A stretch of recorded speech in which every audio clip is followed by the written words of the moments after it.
ইরানের রাষ্ট্রীয় টেলিভিশন চ্যানেলে বোমা ফেলার পর এবার দেশটির অন্যতম প্রধান রাষ্ট্রীয় মালিকানাধীন ব্যাংক সেপা ব্যাংকে বড় ধরনের সাইবার হামলা চালিয়েছে ইসরায়েল। এতে ব্যাংকটির অনলাইন সেবা বিঘ্নিত হয়েছে। অন্যদিকে ইরানি জেনারেল আলী সাদমানিকে হত্যা করা হয়েছে বলে জানিয়েছে ইসরায়েলের পররাষ্ট্রমন্ত্রী। ইসরায়েলের গোয়েন্দা সংস্থা মোসাদের কার্যালয়ে হামলা চালিয়েছে ইরানও। এদিকে মার্কিন প্রেসিডেন্ট ডোনাল্ড ট্রাম্প জানিয়েছেন যুদ্ধবিরতি চান না তিনি, বরং ইরানের পরমাণু ইস্যুর একটি স্থায়ী ও বাস্তব সমাধান চান। অন্যদিকে ইসরায়েল ইরান সংঘাত বৃদ্ধিতে গভীর উদ্বেগ প্রকাশ করেছে চীন।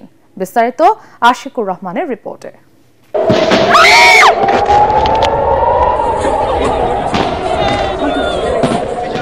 টানা 4 দিন ধরে চলছে ইরান ইসরায়েলের হামলা পাল্টা হামলা। এরই মধ্যে স্থানীয় সময় বিকেলে ইরানের অন্যতম প্রধান রাষ্ট্রায়ত্ত ব্যাংক সেপাহ ব্যাংকে সাইবার হামলা চালিয়েছে দখলদার ইসরায়েল। এতে ব্যাংকটির অনলাইন সেবা বিঘ্নিত হয়েছে।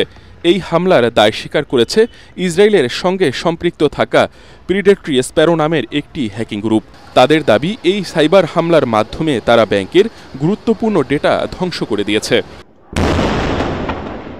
এছাড়া বিকেলে ইসরায়েলের পররাষ্ট্রমন্ত্রী গিদিয়ন শার জানিয়েছেন, আরেকজন উচ্চপদস্থ ইরানি জেনারেল আলী সাদমানিকে হত্যা করেছে তারা।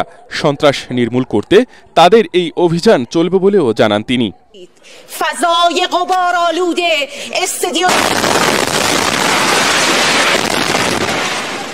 এর আগে ইরানের রাষ্ট্রায়ত্ত সংবাদ মাধ্যম IRIB এর সদর দপ্তরে হামলা চালায় ইসরায়েলি বাহিনী। এই হামলার ঘটনাকে কাপুরুষোচিত বলে মন্তব্য করেছেন দেশটির পররাষ্ট্রমন্ত্রী আব্বাস আরাকচি।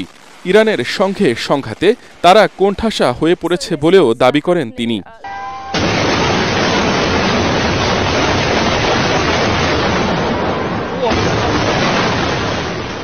পাল্টা হামলায় ক্ষতবিক্ষত ইসরায়েলের তেল আবিব। এরই মধ্যে ইসরায়েলের গুরুত্বপূর্ণ সামরিক ও গোয়েন্দা স্থাপনায় পাল্টা হামলা চালানোর দাবি করেছে ইরানের ইসলামী বিপ্লবী গার্ড বাহিনী। তেহরান ভিত্তিক তাসনিম বার্তা সংস্থা জানিয়েছে, তারা ইসরায়েলের একটি সামরিক গোয়েন্দা কেন্দ্র এবং মোসাদের একটি পরিচালনা কেন্দ্রে ক্ষেপণাস্ত্র হামলা চালিয়েছে। এর আগে ইসরায়েলের নিজস্ব গণমাধ্যমে বিষয়টি নিশ্চিত করা হয়। এদিকে ইরান ইসরায়েলের যুদ্ধবিরতি নয়, বরং আরও বড় কিছু বলে দাবি করেছেন যুক্তরাষ্ট্রের প্রেসিডেন্ট ডোনাল্ড ট্রাম্প। কানাডায় G7 শীর্ষ সম্মেলনে অংশ নেয়ার পর তিনি জানান, যুদ্ধবিরতি নয়, অপেক্ষা করছে আরও বড় কিছু। ইরানিদের তেহরান ছেড়ে যাওয়ায় এটি নিরাপদ। ইরানের উচিত ছিল যে পরমাণু চুক্তি স্বাক্ষর করা। আমি তাদের চুক্তি করতে বলেছিলাম। তাদের শহরগুলি টুকরো টুকরো হয়ে গেছে, অনেক মানুষ হারিয়েছে। তবে এখনই যুদ্ধবিরতি নয়, বরং আরো বড় কিছু হতে চলেছে। অন্যদিকে ইসরায়েল ও ইরানের মধ্যে সংঘাতের তীব্রতা বৃদ্ধির বিষয়ে গভীর উদ্বেগ প্রকাশ করেছে চীন। বেইজিংয়ে পররাষ্ট্র মন্ত্রণালয়ের মুখপাত্র গুও জিয়াকুন পরিস্থিতি কমাতে তাৎক্ষণিক পদক্ষেপ নেওয়ার জন্য সকল পক্ষকে আহ্বান জানান।